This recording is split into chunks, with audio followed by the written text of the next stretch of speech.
Unang-una,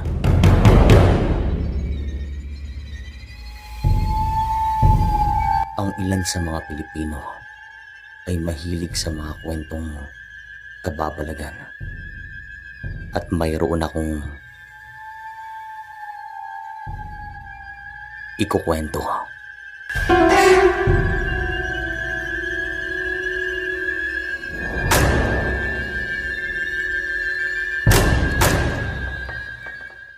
Magandang araw. Ang karanasang ito ay nangyari taong 1991. Sa mga panahong ito, ako ay nasa 12 anyos pa lamang at yung ate ko na siyang pinakamatanda sa amin ay buntis. Hinding-hindi namin ito makakalimutan sapagkat naging komplikado ang sitwasyon namin. Sisimulan ko na po ang kwento. Si ate noon ay nagtatrabaho sa isang pabrika. Gusto kasi niyang makatulong sa aming mga magulang kasi 6 kami magkakapatid. Yung mga magulang namin ay mga magsasaka kaya hindi naman ganun kalakihan ang kanilang kinikita. Pero masaya naman ang aming pamilya. Kontento kami sa kung ano lang ang meron. Hanggang sa isang umaga ay napansin namin na namumutla si ate. Parang masama ang kanyang pakiramdam. Agad naman itong pinuna ng aking nanay. Pero ang sabi niya ay wala namang problema. Kaya hinayaan namin ito. Ito na palang simula. Makalipas ang mahigit 1 linggo ay palagi na itong nasusuka. Dito na rin nagsimula maginala si nanay at tatay na baka buntis si ate. Pero ang ipinagtataka namin ay kung sino ang ama ng kanyang dinadala. Kasi wala naman siyang pinapakilalang lalaki sa amin. Hinayaan lamang ito ng aming ama't ina noong una at hindi naman sila galit. Kasi nasa tamang edad naman si ate. Naniniwala din ng mga ito na ang layunin natin sa mundong ito ay ang mabuhay, gumawa ng mabuti at magparami. Makalipas pa ang ilang araw ay dito na kinumpronta ni nanay at tatay si ate. Na sa huli ay inamin niya na buntis nga ito. Naging tahimik naman ang kanilang pag-uusap. Pero gusto nilang makita ang ama ng kanyang dinadala. Si ate po ay nag-iisang babae sa aming magkakapatid. Mahal na mahal namin yon. At habang sinusulat ko ang kwentong ito, ay hindi ko po mapigilan ng mapaluwa. Dumating itong araw na pinakilala ni ating lalaki. Tawagin natin siya sa pangalang Ramon. Mabait po ito at masipag. Isang hapon, habang kami nag-uusap-usap sa tapat ng aming bahay, ay nagsabi si Ramon na meron na siyang mga naipon para makapagpatayo ng bahay. Sinabihan naman siya ni tatay na doon na lamang magpatayo sa likod ng aming bakuran kasi sako pa rin namin ang lupain na iyon. Tinanggap naman nilang alok. At makalipas lang 1 buwan, ay nagpatayo nga sila ng bahay doon. Hindi naman kalakihan, pero ang importante ay nakahiwalay sila sa amin. Meron silang privacy. Nang sa ganun ay makapag-usap sila ng maayos. Kung nag-aaway man ang mga ito, ay sila nang bahala sa kanilang relasyon. Makalipas ulit ang ilang buwan, ay dito na nagreklamo si ate na tuwing madaling araw ay meron siyang nararamdamang kakaiba. Nakakarinig daw ito ng mga kaluskos at minsan mga yapak sa kanilang bubungan. Pero sinasabihan daw ito ni Kuya Ramon na baka mga pusa o daga lamang ang mga ito. Malapit po kasi kami sa palayan kaya hindi malayo na merong mga hayop na ganito. At maliban dito ay napapanaginipan din ni ate ang isang babae. Pero hindi daw niya makitang mukha kasi malabo. Subalit, nadidinig niya ang boses nito. Galit na galit daw at parang merong ginawang masama si ate sa kanya. Nung una ay hinayaan lamang niya ito kasi nga panaginip ay mananatiling panaginip lamang. Hanggang sa isang hapon ay merong pumuntang babae sa aming bahay. Sa mga sandaling ito ay tumatambay kami ni ate sa harap ng aming bahay. kumakain ng merienda. Magandang hapon sa inyo. Dito ba tumitira si Ramon? Tanong ng babae. Magandang hapon din sa'yo. Oo, at asawa niya ako.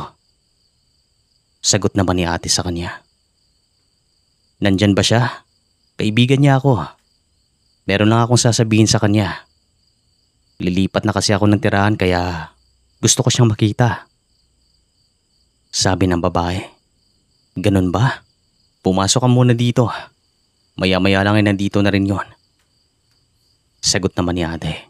At pumasok naman ang babae. Tawagin natin siya sa pangalang Criselda. Ako nga pala si Criselda. Matagal na kami magkaibigan ni Ramon. Kaya sabi ng mga magulang niya, hindi na daw siya umuwi doon sa kanila. Aalis na ako sa susunod na mga araw. Gusto ko lang magpaalam sa kanya. Sabi ni Criselda. Ganun ba?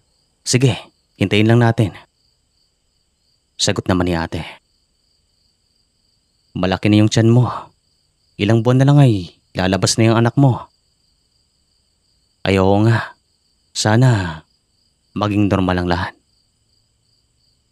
Sagot ni ate sa kanya. At makalipas naman na mahigit kalating oras na usapan, ay humingi ng tubig si Criselda. Tumayo naman si ate at nagsabi na siya ng kukuha. At nung tumalikod ito, ay nakita ko si Criselda na merong kinuwang buhok sa likod ni ate. Nakasabit sa damit. Pero hindi ko na lamang binigyan ng kahulugan kasi wala naman siyang ginagawang mali. Ngumiti naman ito at tumango. Pagkabalik ni ate. O Criselda, gusto mo bang magmerienda? Ay hindi na. Aalis na siguro ako. Babalik na lang ako dito bukas. Naalala ko na meron pa akong pupuntahan. Sabi ni Criselda. Sigurado ka? Pauwi na siguro si Ramon. Hintayin mo na lang. Sige na. Dagdag pa ni ate. Pero tumanggi ito. Sige, uwi na ako. Sabihin mo na lang na bukas babalik ako dito. Dagdag pa ni Criselda. At wala naman kaming magawa kasi gusto talaga niyang umalis. Nang makalayo ito, ang weirdo naman ng babaeng yun. Sabi ni ate. Oo nga ate, pansin ko rin. Para bang ang plastic niya?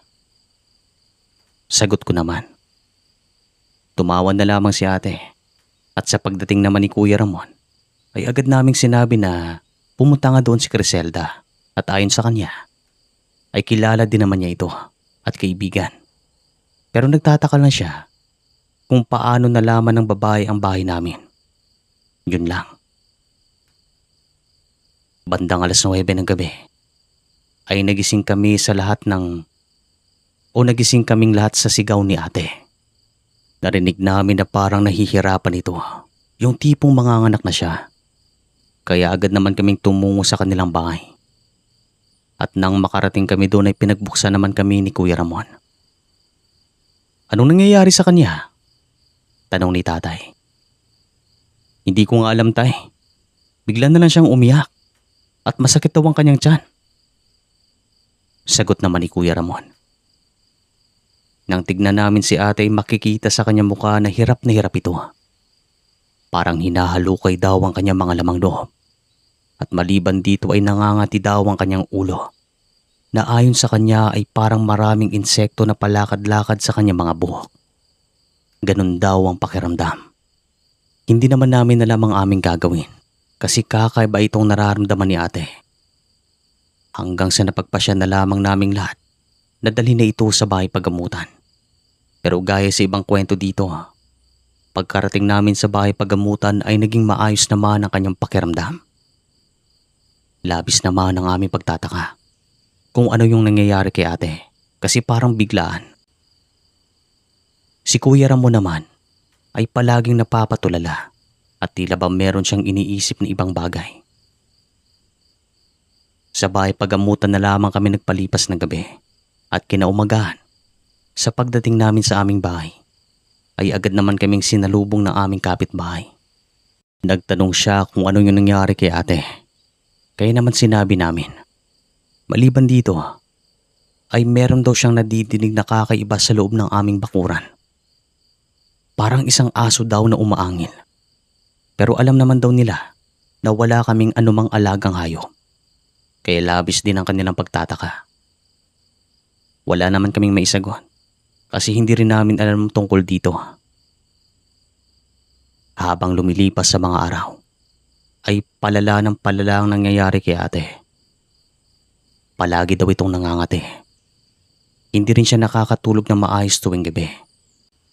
At siya nga po pala, hindi na po bumalik si Criselda magmula noong hapon na iyon. Wala namang ibang sinabi si Kuya Ramon tungkol sa kanya. Pero nararamdaman ko na meron siyang alam sa mga nangyayari kay ate. Pero hindi pa ako sigurado sa mga panahong ito. Isang gabi, bandang 11:00, ay ginising kami ng aming mga magulang kasi meron daw silang nararamdamang kakaiba. Maliban dito ay nadidinig nila si ate na parang nagsasalita sa kanilang bahay. Hindi naman kasi ganoon kalayong agwat ng mga ito mula sa amin. Agad naman kaming bumangon at sinabihan kami ni tatay na kumuha ng armas kasi iba ng kutob niya sa gabing ito. Merong mali. Meron din daw silang narinig na palakad-lakad sa paligid ng aming bakuran. Kaya naman kumuha na ako ng martilyo. Hindi ko rin alam kung bakit ako nakakaramdam ng galit sa mga sandaling ito. Wala namang nang aano sa akin. Pero sa tuwing maaalala ko si Criselda, ay talagang umiinit ang aking ulo. Yun bang sinasabi ng aking sarili na siya ang dahilan kung bakit nahihirapan si ate? Parang ganon. Tumambay naman kami sa kusina at nakiramdam. Pero walang ano-ano ay narinig namin na sumigaw si ate. Kaya dito na kami lumabas ng bahay. At nang makarating kami doon ay nakita namin siyang talagang nahihirapan. Pakamot-kamot ito sa kanyang ulo at katawan na tila ba sobrang kate. Maliban dito ay sumasakit din ang kanyang tiyan. Hindi na ito normal. Meron nang nangyayaring kababalagan sa kanya. Bulalas ng aming nanay at sumang-ayon naman si tatay sa kanya. At hindi nagtagal ay meron kaming narinig na lumundag sa bubungan namin. Si tatay naman ay agad na lumabas at nagsabi na palibutan daw namin ang paligid ng bahay. Kaya ginawa namin iyon. At nang tignan namin ang bubungan ay wala naman kami nakitang kakaiba. Wala namang nakatayo o nakapatong doon. Hindi naman kasi ganoon kalaki ang bahay nila ate. Nagulat na lamang kami nang magparinig si Kuya Ramon. Criselda, alam kong ikaw yan. Lubayan mo na kami ng asawa ko. Pasigaw na sabi niya. At sa mga sandaling ito ay napasabi ako na totoo nga ang aking hinala. Kaagad akong pumasok sa loob ng bahay at nakita ko. Nagulat na gulat si ate. Criselda? Yung pumunta dito? Tanong niya habang nakatingin kay Kuya Ramon. Pasensya ka na. Hindi ko agad nasabi sa'yo. Dating kasintahan ko si Criselda. Pero hiniwalayan ko nang dahil saksakan ng sama ang kanyang pag-uugali. Kasalanan kong lahat ng to at nadamay ko pa kayo. Sabi ni Kuya. Hindi tayo magpapatalo sa kanya. Hoy bruwa, wag mo akong pilitin na hanapin kita. Pasigaw na sabi naman ni ate. At walang ano-ano ay nakarinig kami ng isang mahinang tiktik na nanggagaling sa loob ng kakawyan. Dito ka lang. Bantayan mo yung ate mo at hahanapin kong hayop na yan. Sabi naman ni Kuya, sabay hablot ng hawak kong martilyo. Narinig nga namin na naglakad sila patungo sa kakawyan at hinahanap nilang aswang na nambubulabog sa amin. At makalipas pa ang ilang minuto ay bumalik din naman ang mga ito kasi wala silang makita. At nakita naman namin si ate na parang nanghihina Pero mabuti naman at wala namang nangyaring masama sa kanya. Kinabukasan naman ay nagpasama sa akin si Kuya Ramon. Pupuntahan daw namin ang bahay ni Criselda. At sa pagdating namin doon ang sabi ng kanyang mga kapitbahay ay umalis na daw ito. At totoo nga ang kanyang sinabi sa amin ni ate. Aalis nga ito at lumipat ng ibang tirahan. Subalit nag-iwan pa ito ng matinding perwisyo sa amin. Mautak talaga ito kasi bago niya gawin to, kinuha muna niya ang buhok ni ate at ito ang kanyang ginamit sa kulam. Nalaman din namin na talagang tanyag si Criselda doon sa kanilang baryo, pati na ang kanyang angkan. Pinaghihinalaan sila ng mga tao na gumagamit ng itim na kapangyarihan. Maliban dito ay nalaman ko rin kay Kuya Ramon na hindi lang pala si Criselda ang may alam sa ganito, pati ng bawat miyembro ng kanilang angkan. Pero hindi talaga taga doon si Criselda sa baryo na pinuntahan namin. Yun nga lang, hindi niya sinabi kay Kuya Ramon kung saan talaga nakatira ang kanilang pamilya. Kaya wala itong ideya. Lumapit naman kami sa isang tanyag na albularyo at nagtanong ito kung gusto ba naming ibalik kay Criselda ang lahat ng kanyang ginawa kay ate. Pero ito namang ate ko ay tumanggi kasi ayaw daw niyang matulad kay Criselda. Wala naman kami magagawa kundi respetuhin ang naging desisyon ni ate. Magmula din nung nabigyan kami ng mga pangontra ay nakakatulog na ng maayos si ate. Hindi niya napapanaginipan si Criselda. Tumating naman itong araw na iniluwal niya ang kanilang panganay na anak ni Kuya Ramon. Pero sa kasamaang palad, binawian ng buhay si ate ilang minutong makalipas nung nanganak ito. Talagang nakakalungkot pero wala kami magagawa kasi iyon ang kanyang tadhana. Lumaki namang sakitin ang pamangkin namin pero kahit papaano naaagapan namin. Makalipas naman ng mahigit 10 taon, si Kuya Ramon ay nagkaroon ng bagong asawa. Pero wala naman kami magagawa kasi yan ang buhay. Hindi naman tutol si nanay at tatay sa ganito. Pero mabuti naman at ang kanyang napangasawa ay talagang mabait. Tinuring niyang parang anak ang aking pamangkin. Dito ko na po siguro tatapusin ang kwento kasi hindi na rin nasundan ang mga karanasang ito. Maraming salamat po sa inyo at sa iyo Sir Chris. Maraming salamat din.